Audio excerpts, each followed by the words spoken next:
Hello बच्चों, कैसे हैं आप सभी लोग। मैं पंकज कुमार स्वागत करता हूं आपके अपने YouTube channel unique classes JEE NEET के अंदर। कुछ क्वेश्चंस और कुछ एग्जांपल्स अपन ने इससे पिछले वाले क्लास के अंदर अपन ने कंप्लीट कर लिए थे।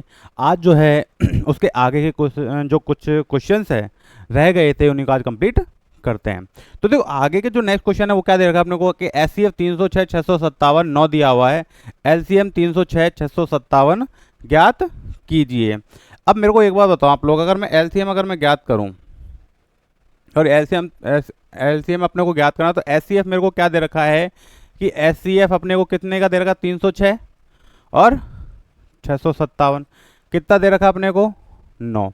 भाई ये तो अपने को क्या है कि एचसीएफ दिया हुआ है, किसका दिया हुआ, 306 और 657 का। जब अपने पास एचसीएफ गिवन और एलसीएम निकालना, तो देखो आपको पता है निकालने के अपने पास दो तरीके हैं। तो एलसीएम एक तो फॉर्मूला लगा के निकाल सकते हैं। क्या निकाल सकते हैं, फॉर्मूला। तो वो फॉर्मूला क्या है कि हम जानते हैं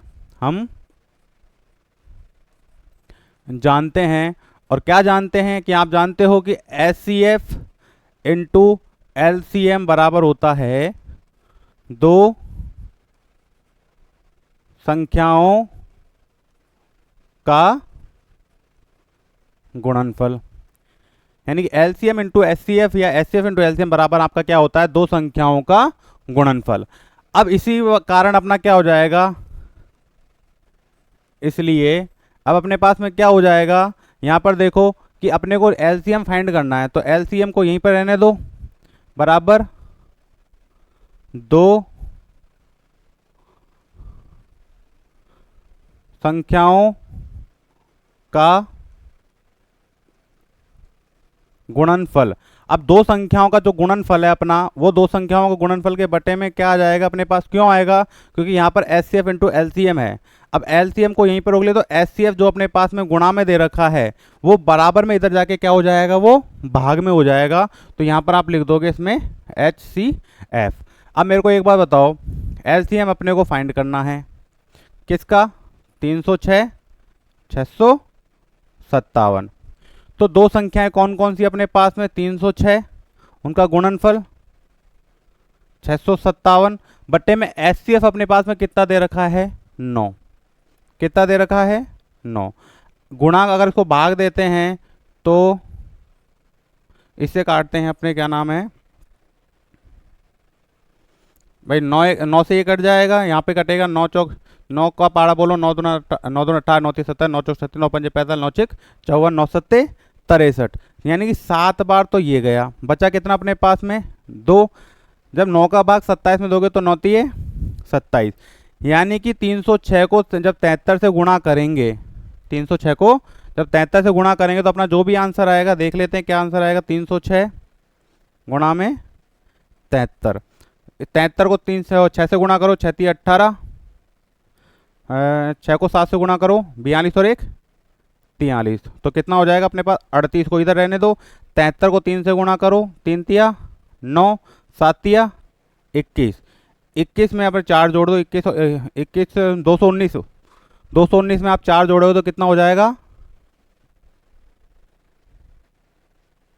223। तो यानी कि अपना जो आंसर हो जाएगा वो क्या हो जाएगा, 22,338। क्लियर है क्या। यानी कि अपने पास में अब लिखना क्या है, अतः 306 657 का एलसीएम 22,338 है। क्लियर है, कोई दिक्कत यहाँ पर।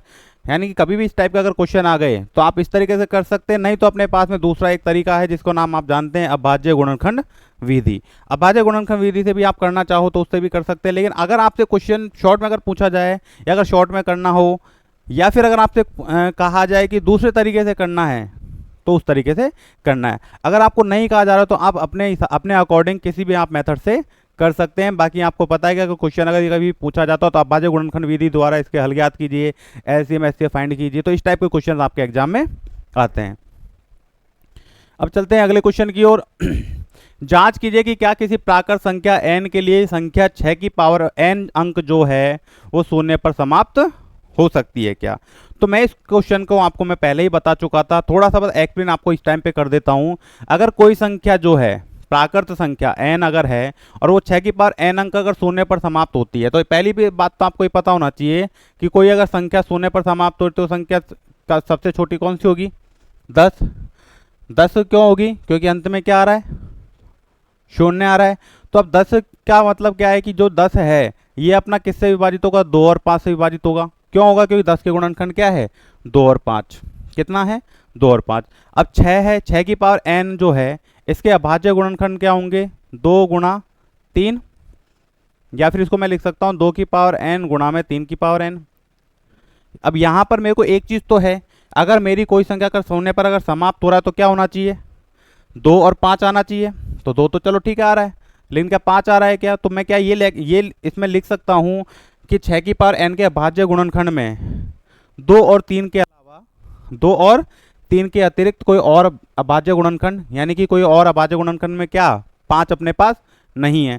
अब अगर 5 अगर मेरे पास होता तो इसका मतलब वो संख्या मेरी किस में समाप्त हो सकती थी, शून्य में। तो 6 की पावर n के अभाज्य गुणनखंड में क्या नहीं है, 5 नहीं है। इसका मतलब क्या है कि किसी प्राकृत संख्या n, किसी प्राकृत संख्या n के लिए 6 की पावर n जो है वो अंक शून्य पर समाप्त नहीं हो सकती। क्लियर है, कोई दिक्कत यहां तक। अब चलते हैं नेक्स्ट, अगले क्वेश्चन की ओर बढ़ते हैं। अगला जो क्वेश्चन है वो कह रहा है कि व्याख्या कीजिए कि 7 इंटू 11 इंटू 13 प्लस 13 और 7 into 6 into 5 into 4 into 3 into 2 into 1 plus में 5 भाज्य संख्याएं क्यों है। पहली चीज तो आपको पता होना चाहिए कि भाज्य संख्याएं क्या होती है, जो आपको मैं पहली क्लास के अंदर बता चुका था। वापस मैं रिवाइज कर रहा हूं आपका। भाई भाज्य संख्या जो होती है तो उसमें लिख देता हूं मैं, भाज्य संख्या में क्या होते हैं, भाज्य संख्या में 2 से अधिक, भाज्य संख्या में 2 से अधिक क्या होते हैं, भाजक होते हैं। तो भाज्य संख्या में 2 से अधिक भाजक होते हैं। अब इसी के अकॉर्डिंग अगर मैं करता हूं यहां पे, तो 7 गुणा 11 गुणा 13 प्लस में 13। तो यहां पे देखो 13 जो एक प्लस में दे रखा है, तो इसका मतलब मैं 13 जो है वो क्या ले लूं, कॉमन। कॉमन लिया तो 7 गुणा 11, एक कॉमन 13 कॉमन ले लिया था तो बचा क्या 1। तो यहां पर हो जाएगा, यहां पर 13, 7 गुणा 11 7 77 और 1 78। अगर मैं इसको लिखूं पूरा तो 13, इसको 78 को लिख सकता हूं 13 गुणा 6। बोलो क्लियर है क्या यहां तक, कोई दिक्कत। अब बात करें आगे की ओर कि भाई ये जो संख्या है वो भाज्य संख्या है तो क्यों है, यही अपने से पूछा गया है। तो लिखोगे क्या कि ये एक भाज्य संख्या है, यह है एक भाज्य संख्या है। अब पूछा था क्यों है, क्योंकि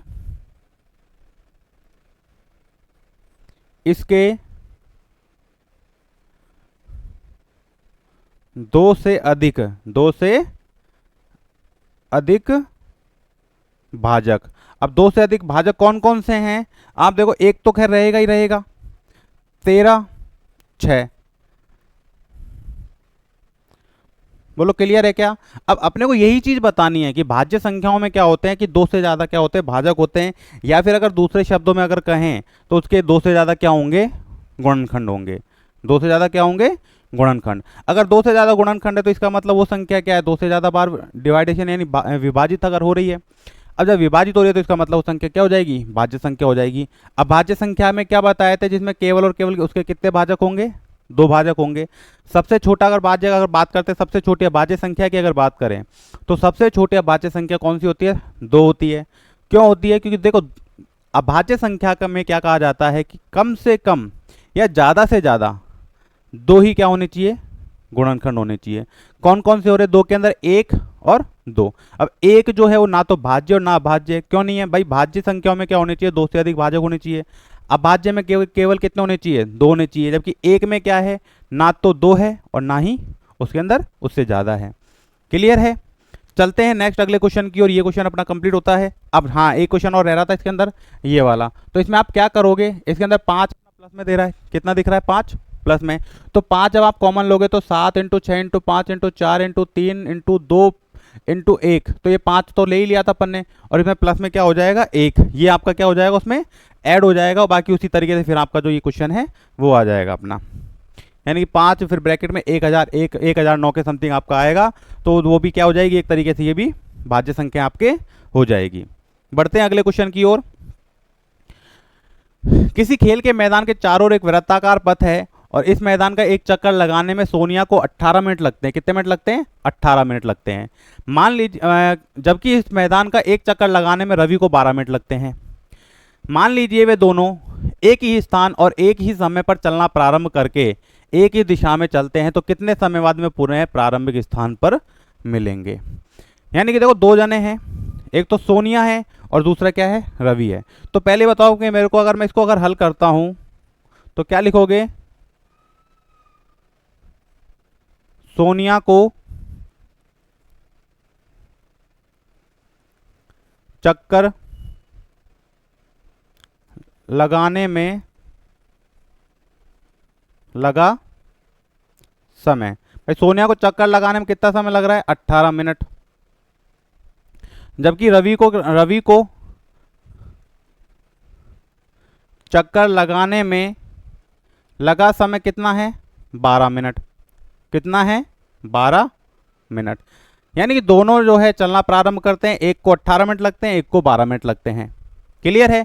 अब बढ़ते हैं आगे क्वेश्चन की ओर, कि मान लीजिए वे दोनों एक ही स्थान और एक ही समय पर चलना प्रारंभ करते हैं। इसको अपन ऐसे लिख सकते हैं, यदि वे एक ही समय चलना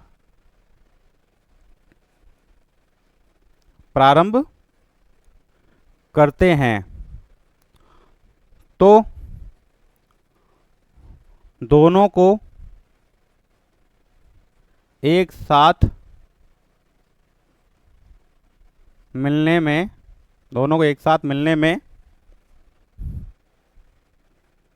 लगा समय। अब ये देखो, दोनों को जब एक साथ मिलने में लगा समय, तो जब दोनों का एक साथ मिलने में लगा समय अपने से पूछ रहा है, तो अपन ये कह सकते हैं इसके अंदर कि 12 मतलब 18 और 12 का एलसीएम। तो देखो 18 का जो टुकड़े जो होते हैं वो क्या होते हैं, 2 गुणा 3 गुणा 3, और 12 के जो टुकड़े होते हैं 2 गुणा 2 गुणा 3। तो इनका जो एलसीएम होगा वो एलसीएम होगा 2 गुणा 3 गुणा, भाई 2 आ गया, एक सेकेंड, इसमें ये 2 एक्स्ट्रा बच रहा है, इसको ले लिया, 3 ये कॉमन आ रहा है, इनमें से 3 ले लो और एक 3 अपने पास एक्स्ट्रा बच रहा है। जब इनको गुणा किया तो 2 दूना 4, 4 3 12, 12 दूना 4 36। क्लियर है। एलसीएम एचसीएफ आपको बता ही दिया था कि किस तरीके से लेना होता है। भाई जो चीज़ कॉमन आ रही है उसको तो एक बार लिख दिया एलसीएम के अंदर, और बाकी चीज़ बच रही है उनको एक बार अलग लिख दिया। अब कितना एलसीएम आ रहा है इसका, 36। यानी कि वो दोनों जो है कितने समय बाद पुनः प्रारंभिक स्थान पर मिलेंगे। तो यहां पर आप क्या लिखोगे, अतः 36 मिनट बाद। कितने मिनट बाद, 36 मिनट बाद, क्या बोला, कितने समय बाद, 36 मिनट बाद पुनः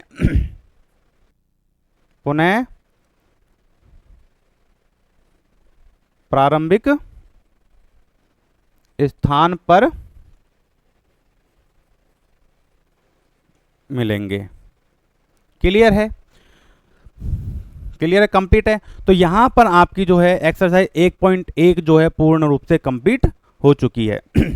इसके बाद में जो कल की जो क्लास रहेगी वो अपनी रहेगी 1.2 2 यानी 1.2 की, जिसमें अपन बात करेंगे परिमेय संख्याओं के बारे में, और परिमेय संख्याएं जो है उससे रिलेटेड अपन जो कुछ क्वेश्चन है उन क्वेश्चंस को करने वाले हैं।